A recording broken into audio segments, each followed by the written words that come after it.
এখনকার সাকিব খান আর তখনকার সাকিব খানের মধ্যে অনেক পার্থক্য।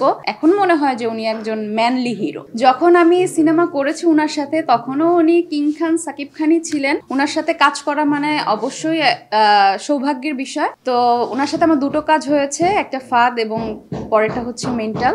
তো এখন তো কি বলবো, এখন তো সবার ছোট বড় সবার কাছে উনি একজন স্বপ্নের নায়ক। কিং খান আমাদের সুপারস্টার না মেগাস্টার বলে সবাই। তো আমি মনে করি যে ভাইয়া নিজেকে অনেক চেঞ্জ করেছে আগের চেয়ে। আমি যখন ওনার সাথে কাজ করেছি এখনকার সাকিব খান আর তখনকার সাকিব খানের মধ্যে অনেক পার্থক্য। তো ভাইয়ের জন্য সবসময় আমার শুভকামনা থাকবে যেন আরো অনেক ভালো ভালো সিনেমা বাংলাদেশকে উপহার দেয়। আগে এরকমই ছিল, তারপরে বডি ফিটনেসের দিক থেকে একটু আমার কাছে মনে হয় যে আগে আরো একটু গুলুমুলু ছিল।